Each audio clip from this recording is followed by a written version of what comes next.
Today on Locked on Horned Frogs, is Chandler Morris getting too much hype? Should we have more questions about him? I'll talk about that next.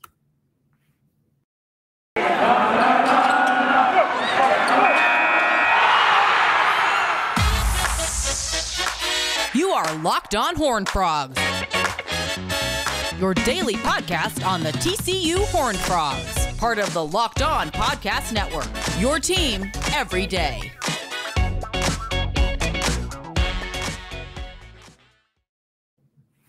It is Locked on Horned Frogs. I'm your host, Steven Simcox. You can subscribe to our YouTube channel. Also find us wherever it is you get your podcast. Yesterday's episode got a lot of reaction, and I appreciate all the Colorado fans who chimed in. If you missed it, you can watch Tuesday's episode. But basically, I said TCU, I think, is going to roll Colorado in the season opener.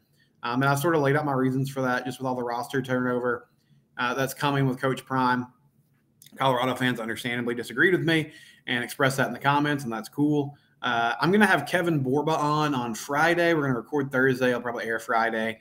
And he's from Locked on Buffs, which is the Colorado Locked on podcast. And so I'll chat with him more about that team and the season opener coming up. Should be a fun crossover segment. But thank you to everybody who chimed in. Kind of in the mix of all those comments, there was one comment that sort of stuck out to me and caught my eye. It's from Tanner McKinney. And he says, I'm very much hoping Chandler Morris is more than just talk. If he is, I think TCU will be great. But if not, who do you think will be a better QB1? And it's a good statement, good question. You know, I think Chandler, there's a lot of belief in him. There's a lot of confidence in him. Obviously, he's still an unproven product, even though he's been on campus now for, I guess, it's going on 3 seasons, which is kind of fascinating. It feels like he's been around for a long time. Was named the starter at a camp last year. Beat out Max Duggan. Ends up having the knee injury. Of course, I know you guys know this. But this will be the season that I think he'll be the starter. So first off, I'll address the QB1 situation. They brought in Chance Nolan from Oregon State. My read on it is still that this is Chandler's job to lose. Like, I think it would take a pretty poor effort by him in fall camp and a really good effort by Chance Nolan in fall camp for that to switch, right? Now, maybe during the season, we'll see what happens because, again, you're talking about a guy that doesn't have a lot of Power 5 experience, even though he's been around for a while. The concerns about Chandler are sort of twofold. There's one, which is the injury concern, which I think is valid to a certain extent, but there's also really nothing you can do about it, right? Now, last year's injury to me was kind of fluky. I mean, he twisted his knee. He was planning his foot to change direction, twists his knee in kind of an awkward position, and then ends up losing his job to Max because Max just takes the job and runs with it.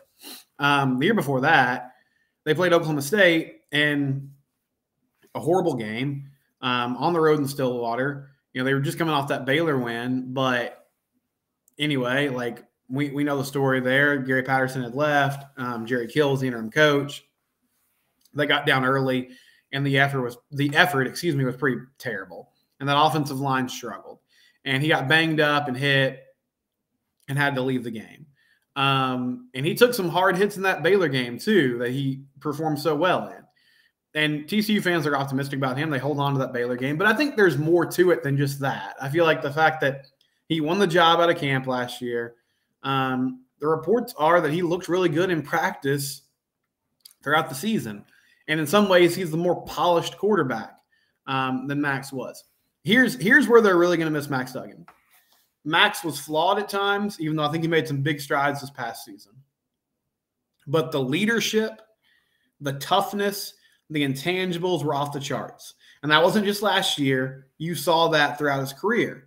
It's why, I think he eventually edged out Alex Delton for that job. It's why I think Gary gave him the nod over Chandler. The first year those guys battled it out. And you saw just how much he brought to the table from a leadership standpoint, how much the team followed him and rallied behind him, whether it was when he dragged defenders in the end zone against Oklahoma his freshman season, or he would just make a tough run and put his head down, or coming back and playing injured against Kansas in that 2021 season, which was a total loss. Like, there was really no reason for him to play. He could have gotten surgery and been shut down for the year. But he played against KU. They won that game at home. He played against Iowa State. They lost that game big on the road. And then last season, we all know the stories of toughness and, obviously the Kansas State game and the Big 12 championship, the comebacks, the grit, the fact that he would really come alive in the fourth quarter.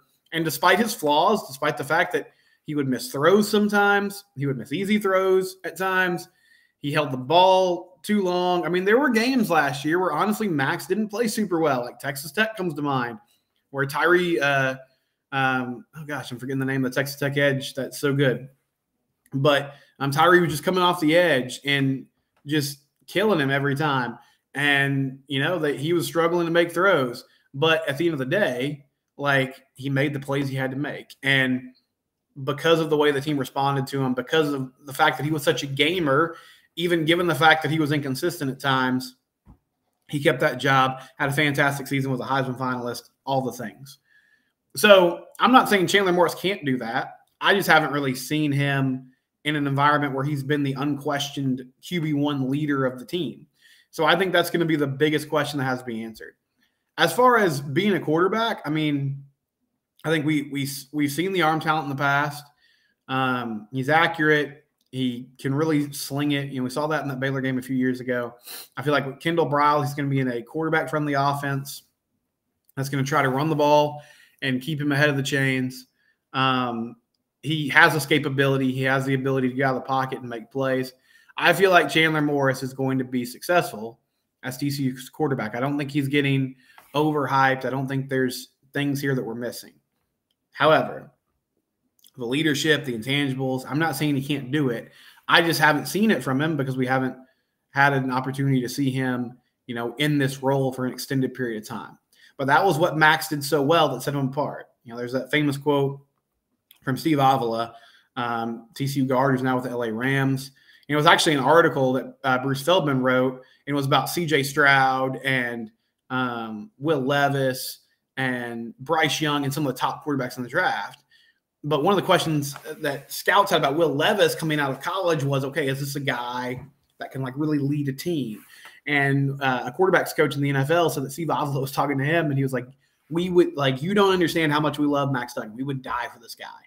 And he was like, yeah, I get it. He's like, no, you really don't get it. You don't understand how much love the team has for this dude. And so they're going to miss him. And those are big shoes to fill. But I think Chandler's equipped to do it. And as far as, the leadership and the toughness and all that, that's only going to come if he comes. That's only going to happen if he comes through in games, right? It really took another level. It went up to another level this year because Max found a way to win games. He led that team to victory. He willed that team to victory at times.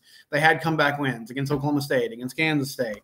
They had the huge win against Texas where they didn't play super well on offense, but they made enough plays to get it done.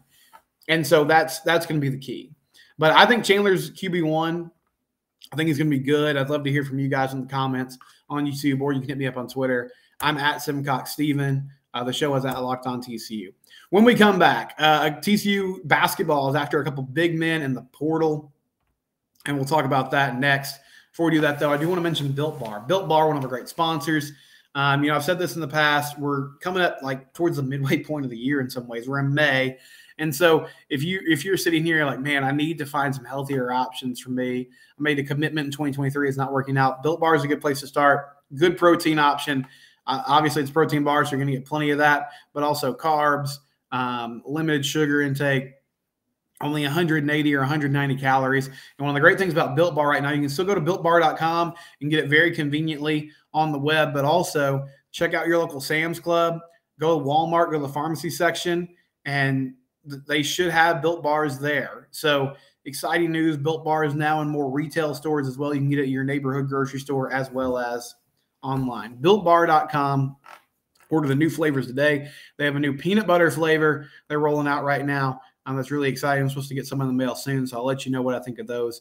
Built Bar, best tasting protein bar around, and it doesn't make you feel guilty about eating it either. Built Bar, proud sponsor of the Locked On Network. So the transfer portal window for basketball ended at midnight last night. Now, that doesn't mean that teams cannot add players anymore, but what it means is, in theory, nobody else should be entering the portal. You might see a few players trickle in the next few days, or just at least announce hey, I'm entering the portal. But the movement should slow down significantly as we kind of come to a halt here in this portal window. TCU has landed some good players. Essa Mufasa, the big man from Coastal Carolina, They've also landed Jameer Nelson Jr. from Delaware, the guard who averaged about 20 points a game last year. Avery Anderson, the guard from Oklahoma State, who averaged 10 points a game last year. Trey Tennyson, the guard from Texas A&M Corpus Christi, who shot about 40% from three last season. Excited about him and what he can bring to the table. There's a couple big men that they're after now. They haven't, other than Eason, they haven't landed another big guy. And so at the moment you have Eason and then Xavier Cork, who's coming back. And I like Xavier Cork. I thought he struggled towards the end of the year. I really felt like he gave them good minutes, last season in limited action. So maybe his role will be a little diminished this year, especially if they bring in one more big and he can give them more quality minutes when he's on the floor. But a couple of big men that they're after in the portal. One is Warren Washington. Warren Washington, you might recognize that name. He played at Arizona State last year, averaged 9 points and 6 rebounds per game. Against TCU, had a good game in the tournament. 11 points, was 4 of 8 from the field, 3 of 3 from the free throw line, had 8 rebounds, 4 blocks. Washington's a capable scorer, but really where he gets it done is on the defensive end. He's a great shot blocker, great rim protector, and TCU could use that. They did not really have that last year. So Washington is super athletic, big force on the inside, stands at 7 feet tall. So he's a legit 7-footer, which is exciting. He visited TCU. He also visited Texas Tech. And, it's a pretty good list that Washington has. He's also looking at Oklahoma State, Memphis, and Michigan. This would be a big get if you could land him. He's been around a little bit. He was at Oregon State to start his career. Then he was at Nevada for 3 years. Spent last year at Arizona State. So he's been around college basketball, kind of making some different stops, looking to finish up his career in one more spot. And so 1 year of Warren Washington, I think would be really exciting to give you rim protection. He'll give you a capable scorer down low. He's athletic. He's not somebody that's afraid to run the floor. You saw Arizona State last year. Their athleticism was pretty high. They were trying to get up and down the court at a good clip. And so I think he's somebody that could run with this team, which we saw last season. Jamie Dixon wanted to do that. I think that's the same recipe for the team this year with all these ball handlers and guards he has bringing in. He wants to push the pace. He wants to play good defense. And so Washington fits that bill. So we'll see what happens there. I think Texas Tech is going to be a force in this one. Obviously, Memphis and Michigan would be good destinations as well. But feels like TCU should have a good shot here. Grant McCaslin took that job at Texas Tech. He's a former North Texas coach, so they're kind of changing over, and they have a new coaching staff, which will be interesting to watch. The other big men, Zuby Ejiofor, who's originally from Garland, and he was a top 60 player in the country. He ranked 57th nationally coming out of high school. He was a 2022 player, so he just had one season at Kansas. Kansas is where he's coming from. I guess I should have said that first. But originally a 4-star commit. His stats at Kansas, not really worth looking at. He didn't play much at all. He averaged about 5 minutes a game, so really just over 2 points a game. But Zuby was a highly ranked player out of high school, obviously going to KU. Makes sense. Didn't see a lot of playing time there for Bill Self. So his list, he is planning to visit TCU on May 27th, so this is kind of down the line. Villanova, St. John's, TCU, San Diego State. So interesting little list here. I think TCU will have a good shot. Now, San Diego State is coming off a national championship appearance. And then you also have St. John's, which Rick Pitino just took that job, and Villanova, who even though Jay Wright's not there anymore, is a big-time brand in college basketball. But I think this would be a huge land as well. Kind of different players. If you get Washington, then I think you get a more polished big man at the moment. And somebody who can impact immediately, but you're only getting 1 year of eligibility. If you get Zuby, then you got a guy who has a ton of potential, real high ceiling, great size at 6'8", 215 pounds, can play the 5, can play the 4, would get immediate minutes, I think, here at TCU. So those are the two big men that they're after in the portal to add to this guard rotation. Really need to land somebody. I don't feel super comfortable with the depth there. At the front court at the moment. Need somebody to come in and sort of supplant this transfer class. But I feel like Jamie Dixon's done a good job overall in the portal and has landed some pretty salty players so far. We'll wrap things up in a minute. This is Locked On Horned Frogs. Okay, final thing for you, just something to watch on your Wednesday. So D1 Baseball will come out with their Field of 64 projections. I'll have some thoughts about that maybe on Thursday. And so basically we'll see if TCU's back in the mix after taking 2 out of 3 from Cal State Fullerton. They play Baylor at home this weekend, Friday, Saturday, Sunday, your typical weekend series. Did not have a midweek game this week, didn't play yesterday. One more thing, and have a crossover episode with Jake Hatch from Locked On Cougars, the BYU podcast. So one of the new opponents for TCU. We'll kind of see how they're feeling coming out of the spring. He'll ask me some questions about TCU as well. And we'll have Kevin Borba on Friday talking about Colorado after I kind of shook the Coach Prime Hornets nest on yesterday's episode. Thank you for joining us. This is Locked On Horned Frogs. It's your team every day. Hope everyone has a good one.